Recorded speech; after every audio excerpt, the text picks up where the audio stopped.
ভারতের সেই ছাগলের ৩ নম্বর বাচ্চা ও বিজেপি নেতা শুভেন্দু অধিকারী জনতার রসালো মারধরের শিকার। নন্দীগ্রামে ঘটেছে এক নজিরবিহীন ঘটনা। জুতা দিয়ে মারলেন বিক্ষুব্ধ জনতা। ঘটনাটি ঘটে সোমবার নন্দীগ্রামের এক পথসভায়। সম্প্রতি শুভেন্দু অধিকারী ভারতের পার্লামেন্টে বাংলাদেশকে নিয়ে বিভিন্ন ধরনের আপত্তিকর উস্কানিমূলক বক্তব্য দেন। এ সময় পার্লামেন্টে উপস্থিত তৃণমূল নেত্রী মমতা ব্যানার্জিকে উদ্দেশ্য করে খুবই নেক্কারজনক এক কথা বলে বসেন শুভেন্দু অধিকারী। মমতা ব্যানার্জিকে উদ্দেশ্য করে বলেন, শরীর থাকলে যেমন জ্বর জ্বালা হয় তেমনি একটু একটু রেপও হয়। বাচ্চা ছেলেরা একটু একটু দুষ্টুমি করে। শরীর থাকলে যেমন জ্বর জ্বালা হয় তেমনি একটু একটু রেপও হয়। এ সময় শুভেন্দু অধিকারীর এমন অশোভনশীল বক্তব্যে পার্লামেন্টে গন্ডগোল শুরু হলে অবশেষে পার্লামেন্টের স্পিকার তীব্র নিন্দা জানায়। বিজেপি নেতা শুভেন্দু অধিকারী তৃণমূল নেত্রী মমতা ব্যানার্জিকে এমন আপত্তিকর কথা বলায় তৃণমূল কংগ্রেসের নেতাকর্মী ক্ষুব্ধ হয়ে নন্দীগ্রামে শুভেন্দু অধিকারীর উপর চড়াও হয়ে হামলা চালায়। এক পর্যায়ে শুভেন্দু অধিকারীর বিজেপি নেতাকর্মী ও মমতা ব্যানার্জির তৃণমূল কংগ্রেসের নেতাকর্মীদের মধ্যে শুরু হয় ধস্তাধস্তি মারামারি।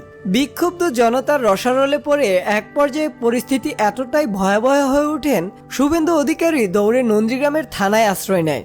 নিজের জীবনের নিরাপত্তার জন্য তিনি পুলিশের উপর পুরোপুরি নির্ভরশীল হয়ে ওঠেন। এ সময় উপস্থিত তৃণমূল কংগ্রেসের একজন নেত্রী শুভেন্দুর উপর ক্ষুব্ধ হয়ে বলেন, এই শুভেন্দুর কারণে আমাদের পশ্চিমবঙ্গের অধম অবস্থা আজ। তার ওই বাংলাদেশ বিরোধী বক্তব্যের জের ধরে এখন বাংলাদেশিরা ভারতে আসছে না, এমনকি বাংলাদেশের সাথে চরম ব্যবসায়িক সম্পর্কের অবনতি ঘটেছে। আমাদের ভারতীয় কৃষকরা আন্দোলনে নেমেছে উৎপাদিত আলু ও পেঁয়াজের ন্যায্য দাম না পাওয়াতে। সম্প্রতি সময়ে ভারতীয় বিজেপি নেতা শুভেন্দু অধিকারী বাংলাদেশে আলু পেঁয়াজ রপ্তানি বন্ধের ঘোষণা করেন ও বাংলাদেশকে নিয়ে বিভিন্ন আপত্তিকর বক্তব্য দিয়ে উত্তাল করেছেন বাংলাদেশকে। আর সেই সাথে বাংলাদেশও তুলেছে ভারত বয়কটের ডাক এবং বাংলাদেশও জানিয়ে দিয়েছেন ভারতের কোনো পণ্য আমদানি করবেন না বলে। আর এই ফলে বাংলাদেশের রপ্তানির অভাবে ভারতের কৃষকদের উৎপাদিত আলু পেঁয়াজে পচন শুরু হয়েছে। এমনকি যেসব আলু বাংলাদেশের সীমান্তে ট্রাকে করে নেওয়া হয়েছে রপ্তানির উদ্দেশ্যে, সেই আলুর প্রয়োজনীয়তা অনাগ্রহ দেখাচ্ছে বাংলাদেশে। এই কারণে সেসব ট্রাকের মধ্যেই পচে যাচ্ছে আলু ও পেঁয়াজ। ফলে বিপাকে পড়ছে ভারতের ব্যবসায়ীরা। আর এর জন্য ভারতের কৃষক ও ব্যবসায়ীদের দেখা দিয়েছে অস্থিরতা।